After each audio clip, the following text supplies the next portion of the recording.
Alright, fellow Slayers, time to take a look at the final episode of the day, which is I Was Made to Love You.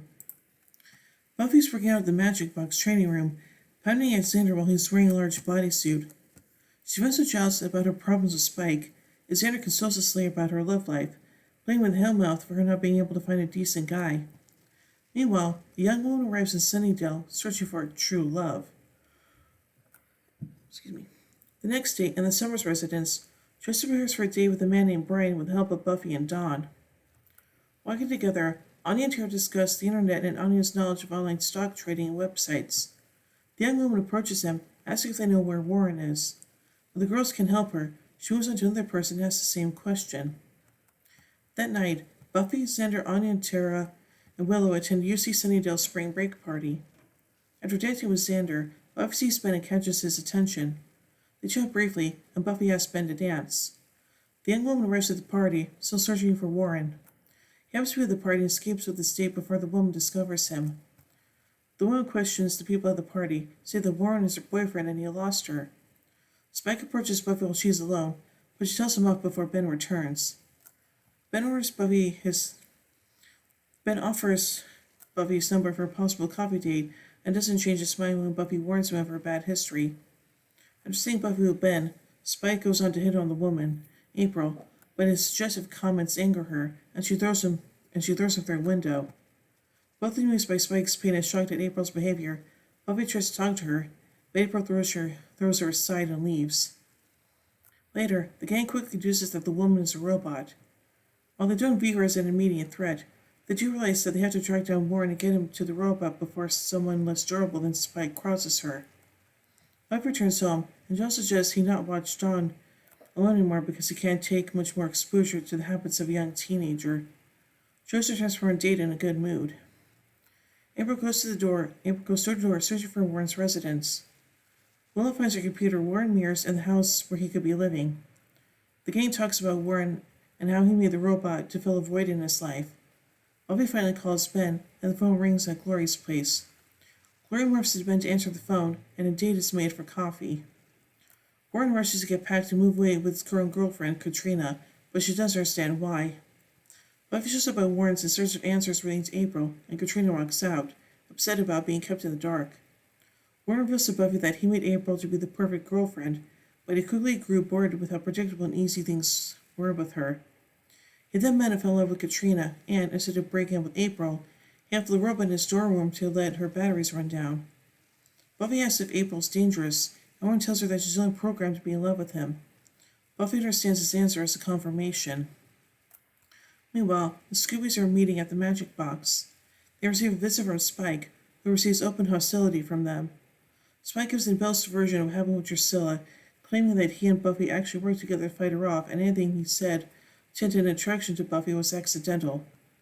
Giles roughly shows Spike against the wall, informing him that they are not his friends or his way to Buffy, and orders him to get over his obsession and leave the Magic Box.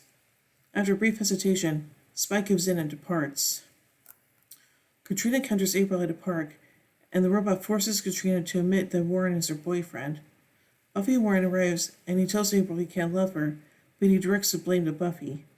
April turns on the Slayer, and they fight.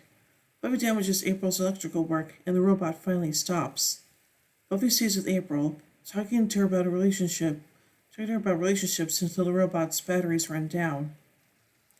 While Xander fixes the college's window, Buffy tells him she realized she doesn't need a man in her life. She also admits that, despite Xander's belief that April was a crazed robot, she knows April was just trying to do everything she knew how to do to make the one she loved happy.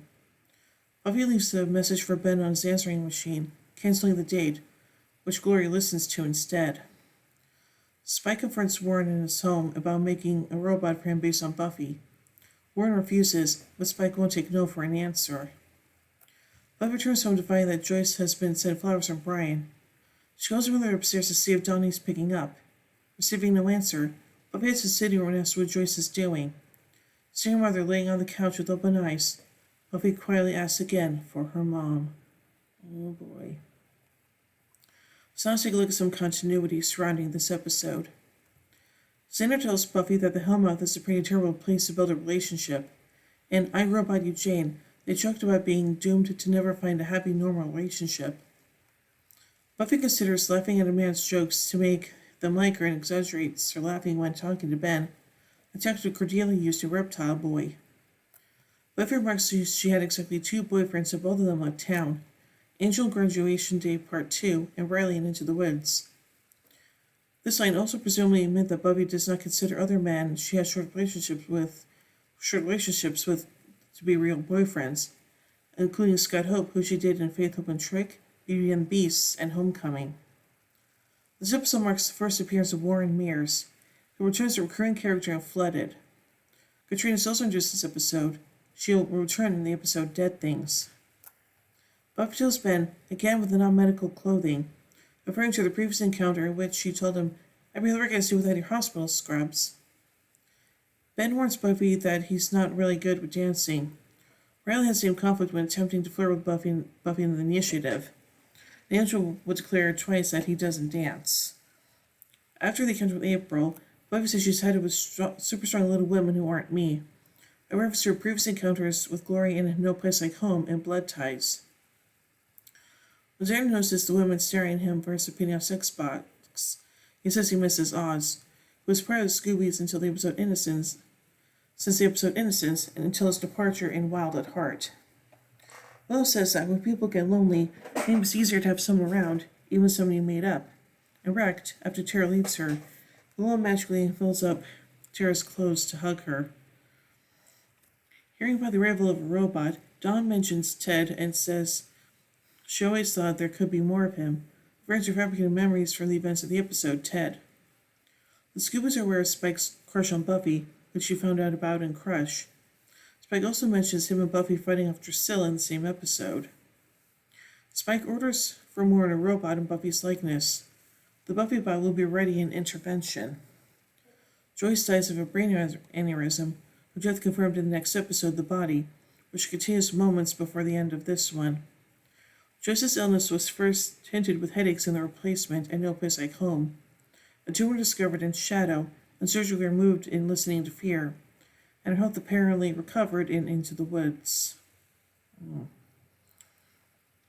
So now let's take a look at some production notes from this episode.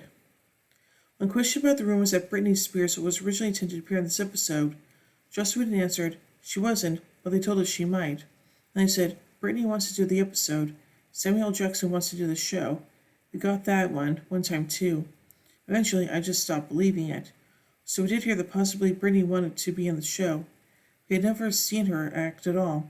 So I was like, well, we'll cover our bases. Let's write a show about a robot. And that way, if she can't, we're fine." And then Shundafar came in and did a wonderful job. And the creation of Warren, our villain, and the Buffy bot, it all came from the fact we thought Britney Spears was going to be on the show, so happy accidents. At the time, it was reported that Spears had to pull out of a planned appearance on the show due to scheduling conflicts, and the episode had to be pushed to a little bit later in the season. According to David Fury, when he questioned the amazing technological abilities of Sunnydale residents, reanimating the dead and some have acquired, constructing life like robots and Ted, and in this episode, Whedon implied, "You're just way overthinking it. The Hellmouth should be able to provide us with anything we want to do. The energy that comes out of it makes mad scientists out of humans who then go ahead and create something evil." The final scene of this episode, where Buffy finds Joyce dead, which shows us the teaser of the following episode, was written by Joss Whedon. It did not appear in the shooting script for the episode, which ends with Spike asking Warren to make him a robot of Buffy. And now finally, let's take a look at some pop culture references. When discussing who Warren might be, Will mentions the actor Warren Beatty and the 29th President of the United States, Warren Harding. Audience here discussed making money from online stock trading because the dot-com bubble was at its peak and just starting to burst at the time the episode was written. So overall, I think this is a pretty interesting episode, and yeah, well, I hate to say it, but R.I.P. Joyce. So yeah. So overall, I Was Made to Love You 5 Empire Steaks out of 5. Well, anyway, tune tomorrow as we take the next episode, The Body. So until then, here endeth the lesson.